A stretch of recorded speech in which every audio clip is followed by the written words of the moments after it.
right, here we are with Kavin. Hey, Kavin, thank you so much for being here. I think you're the first official Skeptoid Advisory Board member to be on this. Okay. Well, thanks for having me. Yeah. 13 years. Happy anniversary. Thank you very much. It's been a long and crazy 13 years. How many other shows have been going? How long has Point of Inquiry been going? When did Since 2005. 2005. So that's 1 year older. That's the same year that Skeptics Guide to the Universe started. And I'm not sure who was first, if it was them or, oh my gosh, Derek and Swoopy. What's Skepticality? They might have started 2005 or maybe even a year earlier. I'm not sure. Anyway, well, we're both great long veterans. Well, anyway, I'm just a year or so for podcasting. Oh, that's true. You're the newbie. Yes, I am. I'm the new. We turn up our noses at you. We've been doing podcasts since podcasts started. I mean, that's kind of a big deal. So anyway, it's kind of a big deal. It's kind of I mean, the thing was back in 2006, it was relatively easy to be a big fish in a small pond.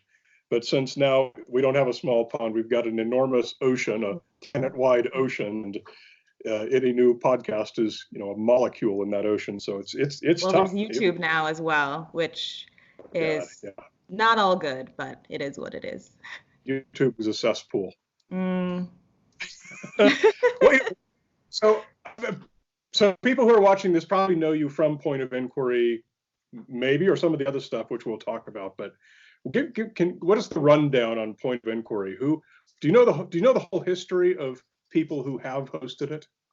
I know of the whole history, and I've listened to a few of the previous episodes. But to be honest, I'm not actually a podcast listener because that format isn't the best for me to absorb information. Although I will listen to specific episodes if I'm interested in the topic. But yeah, Point of Inquiry has had a lot of fascinating, eminent, and also just regular people guests that I think kind of, looks at a lot of a big scope of topics in skeptical ways. But we'll probably touch on this later. I think, of course, looking at things in skeptical ways has evolved as a concept. Yes, it has. I know DJ Grothy was, I don't know, was he the first host or one of the early ones? I don't know. I believe so. We'll have to talk to one of the podcast historians. I'm sure you're going to have one of them on, right? Oh my gosh. Probably there are people really hating on us for not knowing this who are listening right now. And then, of course, Josh Zepps was hosting it for a while. He's awesome. He's like one of my favorite guys. Well, the most recent before me was Paul Fidalgo, who is also awesome. So shout out. I never heard one of his shows. Oh, I was on his show. as a guest? Along with Yvette D'Entremont beside me. Okay, sure, of course. Yeah, I mean, like you, I never get a chance to listen to podcasts just because being a content creator, that sucks up all your time. You never get a chance to be a content consumer. And well, I'm mostly a writer. I mean, I do Point of Inquiry, but most of my content that I produce is writing, whether it's journalism or straight up science writing. And I even write actually for a YouTube show now called SciShow. So, I mean, I'm still into reading and reading first and videos second are my preferences for taking in knowledge. So I wanted to ask you about Science Moms, which is the movie that I'm not even sure who. I know you were in it, and I know several of the people who were in it, but who was the driving force? How did that all come together? Right. It's such an interesting story, and we have a whole origin story, and I believe it's written on the SciMoms blog, which is scimoms.com. It's a blog, and we also have a comic. It was kind of a continuation of the momentum of the Science Moms movie. But the story of that is really the movie is myself and 4 other moms. 3 of them are scientists. Their names are Doctors Leila Kadirai, she's a human geneticist, Dr. Anastasia Bodnar, she is a plant geneticist, and Dr. Allison Bernstein, also known as Mommy PhD, she's a neuroscientist, and then myself and Jenny Splitter, who is a writer, journalist, communicator, and she's actually currently a Forbes contributor. And what happened is the five of us had gotten together and written an open letter to celebrity moms, including Gwyneth Paltrow and Sarah Michelle Gellar, who had come out sort of as anti-GMO in a way that really devastated Layla and Allison because they are huge Buffy fans. So we decided to get together and write this letter and see if maybe we could reach Buffy. And we haven't heard from Sarah Michelle Gellar herself, but we did hear from Natalie Newell, who is the filmmaker behind Science Moms. She, at the time, was actually an educator, which she is again. She ran a Montessori school, basically, and she and her then partner got together to make this film. Her partner was in the film and television industry, if I'm remembering correctly. But anyhow, they approached us with a proposal and said, can we make a movie about you? And we talked it over and we said yes. And that's where Science Moms started. It's available for free to watch on YouTube, so you can just look up Science Moms. It basically follows us through kind of our quest for evidence-based parenting, wherever empirical evidence or science are applicable, and it takes the viewer through some of the most fraught parenting issues of our time, including GMOs, vaccines, homeopathy, and more. And was the intended audience then moms? The intended audience was, of course, moms, but it was, I mean, for example, we premiered the movie Science Moms in the UK at QED, and then in the US at SciCon in Las Vegas in 2017. And I bring that up because after we showed the film, we had several grandmothers and aunts and uncles come up to us and say, oh, you know, I should tell my daughter about this because she has these issues, or my son. So the audience is really anybody, really, because of course parenting should in some ways matter to all of us. And unfortunately, some of the fear-based messaging is targeted at mothers specifically. But we hope that our tone, not only in the movie, but also how we represent ourselves and our brand now at the SciMoms site, is to truly be approachable and validate people's concerns, because so many of people's concerns about, say, the pharmaceutical industry or the food industry or agriculture are not they're valid concerns. But what happens is that people tend to want simple scapegoats, to make themselves feel safe, right? Because Right. people are innately bad at calculating risk. And so I share a lot of people's concerns about agriculture and the pharmaceutical industry. But it makes sense to examine what our concerns really are and whether the targets of those concerns are maybe misplaced and distracting us from finding solutions. What is what's the whole range of the woo that you cover in the film?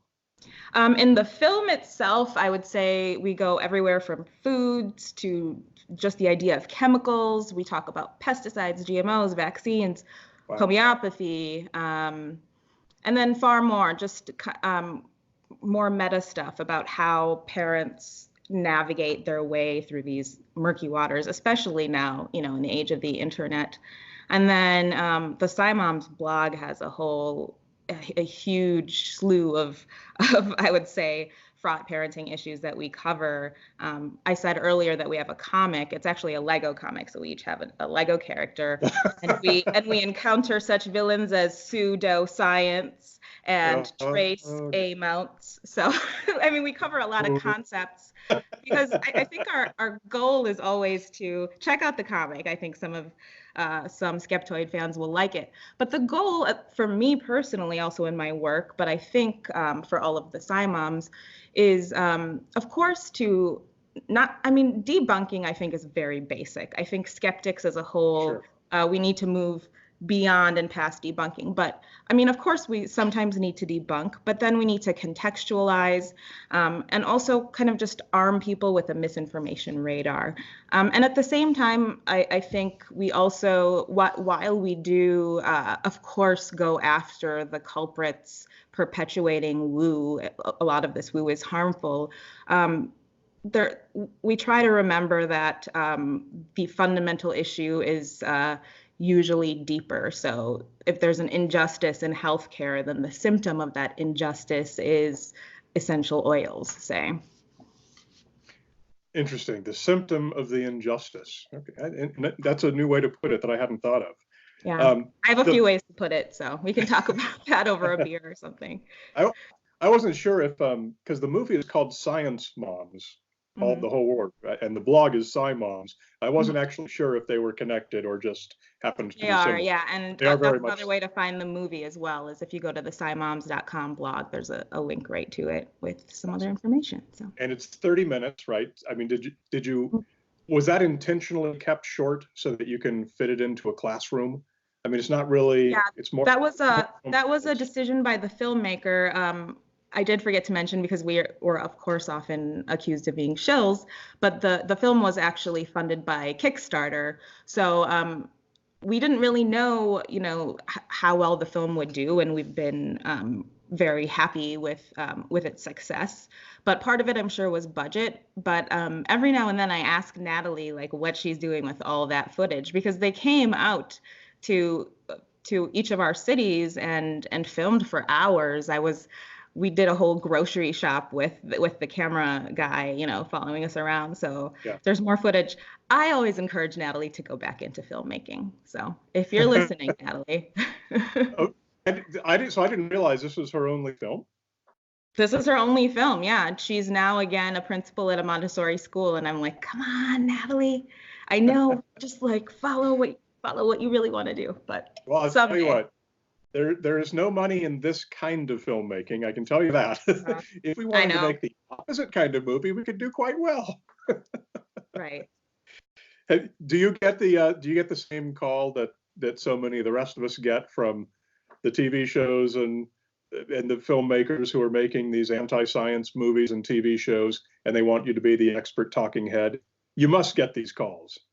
Every now and then I get these kinds of calls. If you like, we can talk about the word anti-science later, because I find that really interesting. Okay. But I don't know, especially since 2016 or so, I gotta say I went through quite a transformation, or I should say a growth in my view on these matters, and they're just.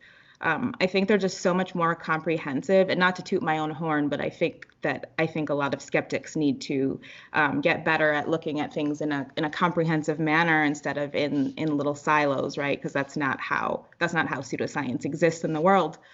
But for example, I was on national TV in France a couple months ago to talk about glyphosate. And I was the only I wouldn't call myself pro-glyphosate, but I was the one kind of representing the entire scope of the nuance around the issue of herbicides. And on that same panel during that segment was an author and journalist by the name of Carrie Gillam, who she has said and written all kinds of stuff about me and my colleagues. And I mean, we were very civil during this panel, and I later heard from her on Twitter via DM, actually, and I don't know if she thought like maybe we could be friends now. But yeah, I do get those calls, I guess. Short answer. Do you ever try to do them, or do you blow them off, or? I get a lot of emails, so it depends. Like, I don't get them all the time. The last one I got a call like that, I would say, was for this France TV show, and usually or news show, but usually the evaluation I make is how likely are they to take me out of context? How intellectually honest are they? And will I be bringing an important perspective that might not otherwise be there? Because I mean, we took so the film we're working on right now, you probably know this, some people might not, but it's a whole feature documentary on scientists who get taken out of context on these shows. They go on, they say, no, we don't think aliens built the pyramid, and they edit it to say, yes, we do think aliens built the pyramids. That's basically it. And so the reason I asked you this was there's two shows on right now. I won't say which ones, and there's one person who appears repeatedly through the season on each of these shows, two different people. And they went on specifically to do sting operations for this film. So we had hidden cameras and our own microphones on all of these. So every week now I'm tuning in to watch both of these shows going, please take them out of context. Please take them out of context. And so far they've been honest. In fact, the last couple of times that I've been on shows, they've edited me very honestly. To their credit, I would love to think that maybe they heard about our film and we're extra careful about that, but I don't know. I don't think these people actually do very much research when they go out and make these shows. But yeah, anyway, I mean, I guess it also depends. I mean, there are some extreme kind of out there conspiracy theorists making shows, and then I think that there are people somewhere in the middle that have good intentions at least. So anyway, your next question. So this dovetails into what you said a minute ago, was my use of the word anti-science. And it sounds like you've got a perspective on that may be something new to me that I really want to hear, because a lot of these shows I find are science apathetic. They aren't at all interested in whether what they're presenting are true or not. They just want to make a sensational, exciting TV show. But I've also been on some of these shows that are very actively anti-science, that the people know that they are promoting something that is absolutely against what science says. So tell me, what did you have to say about the word anti-science? Sure, and I think there are certainly a lot of good writings on this, and there are scholars talking about this. So certainly viewers should not take my word or my opinion, but I'll tell you what I think. And I've used anti-science before, and I've reevaluated the way I do that because, of course, there are people or organizations or entities that just reject science outright and suggest that the body of scientific knowledge that we have is corrupt because of corporations or, whatever other nefarious ideas they have. But before, I would say even before we talk about anti-science, I've read a lot of the academic literature as well as perspectives from people in science and working adjacent to science, that science, of course, the body of science that we have is often the best information that exists about any given issue. But science in and of itself for the last several centuries has been a product of the people who do science. And of course, you know that the people who do science up until very, very, very recently in our history has been mostly white men of some privilege.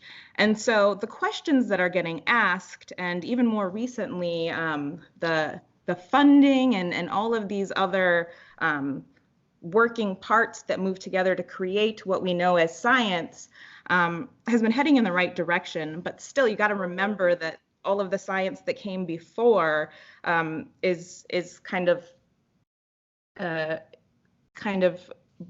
holds up the present science. So of course we could break apart certain areas, whether it be infant feeding or anything else. But I think a good example is the study of human variation. There's actually an episode of Point of Inquiry coming out soon. I think it'll be before this marathon is up, so you should be able to find it. It's an interview with the author of the book Inferior: The Return of Race Science by a journalist by the name of Angela Saini, and it's quite been quite well received within the scientific community. Really great reviews, and I think people will find it interesting. But yeah, I guess this is a a really long way to say that we have to, of course, respect science and the scientific method, but also realize that science has not been fair or equitable, and still isn't fair and equitable. Another Point of Inquiry episode that talks about this, that's already out, is an episode that interviews two of the scientists from an organization called Science for the People. So check that out. Okay. You also touched on something that was continues to be a huge issue for us with our film Science Friction. So this is an interview film, and our pool of people to interview is the pool of people who go on TV shows as experts. And once we had this all mapped out and everything, it's like, this is all white men. I know that people are going to jump on us if we put out a film with interviews featuring only white men.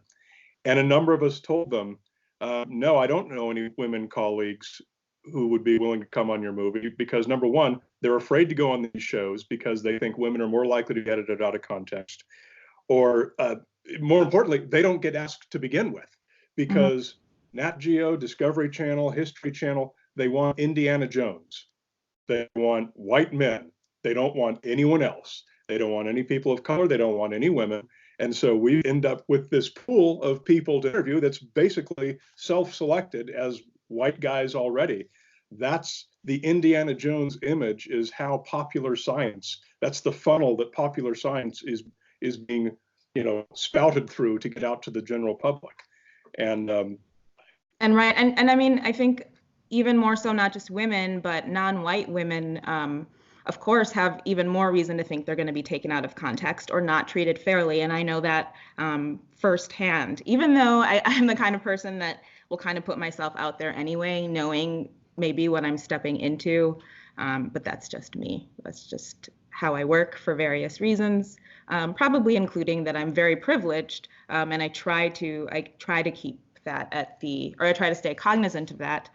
But I'm not paid by any one single entity, and I'm not controlled by any one single entity. So I just do whatever I want. And I kind of have my parents to thank in part for that, because they came to the US as immigrants, and they, of course, gave me a lot of that privilege and that freedom that so many of my peers, especially as a millennial, don't have. So, we're talking about the subject of diversity, and I know that some of the people watching this right now are groaning and saying, oh, come on, we don't need to capitulate to the social justice warriors. But this is something that I find has been increasingly important through the history that I've been doing Skeptoid Podcast. I'm trying to make programming that appeals to more people. And I'm wondering, what do you think? Are we missing the mark? Well, first, I would like to just define, when you say we, I guess the way that I would think of we, there are a few different ways to define it. Maybe skeptics as a worldwide community, or a community of American skeptics. I was thinking the people who produce content, people like you and I. The people who produce content. Because I don't know, because I think there are a lot of great skeptics producing content who don't even know about the skeptics movement, and the skeptics movement don't give a shit about them, because the skeptics movement, like I said earlier, is so narrowly focused, and dare I say, at least in some of my observation, in some areas, or of some people or entities that have a bit of clout within skepticism, have failed miserably to the point where I think they're worthless. And I'll be totally frank about that. But so to your question of whether we're missing the mark, if we're talking about people like, I would say two of my favorite American content producers would be Hassan Minhaj and Francesca Ramsey. And I don't think most skeptics, I can't say I don't think most skeptics. I know a lot of skeptics know and appreciate these two, but I don't think we're attracting those kinds of great thinkers and content producers into the skeptical movement, because I think that the skeptical movement, I guess, again, if we focus on the US, doesn't appeal to this broader audience, not because the broader audience doesn't appreciate these intellectual topics or aren't good at critical thinking or aren't any of this other sort of racist stuff that gets thrown around. It's just that they're busy actually doing critical thinking and producing content, and who cares if they're called skeptics or not. But when we're talking about skeptics, I can't speak so much as to content production, but just as a movement and the organizations that I'm looking at. For example, you brought up SciCon, and I got to say, for the record, I love going to SciCon. I'm going to be going for the fourth time this year, so I have nothing against CFI. I'm a friend of CFI, and I'm trying to help CFI and CSI. But they are certainly missing the mark. It's clear that they're missing the mark. I mean, I was the only non-white speaker last year, and this year I am one of 2 non-white people on the program, and there are frankly bigoted attitudes running through some of this organization to suggest that it's not their fault that people of color or younger people aren't interested, as if the onus should be on people of color or non-white people or younger people to just be more intellectual and more interested in intellectual stuff. And I should say that there are a lot of people within CFI and that are associated with CFI who know this and they understand this, and they too are trying to push this organization's and also the larger skeptics movement in the US in the right direction. But at this point, for any movement that's predicated on reason, and frankly, skepticism is kind of predicated on intellectual superiority, we have to do way better. I hate to think I'm predicated on intellectual superiority. That's what we are, and I'm a skeptic too. I'm not counting myself out of that. Like, I'm a skeptic. The skeptics movement saved me from. I think I would have gone in a really bad direction if I hadn't found the skeptics. So I say this is how I talk to like the people that I'm closest to, like my best friends, like, yo, you got to do better. Like, here's where you're wrong. And I think it just comes with being, I guess, in my mid 30s. And I mean, I hear from a lot of other women, at least, that the 30s are the best decade because we just start saying whatever we want to say. Yeah. I'm enjoying my mid 30s right now, very much. I know, yeah. It's amazing that you started Skeptoid at such a young man.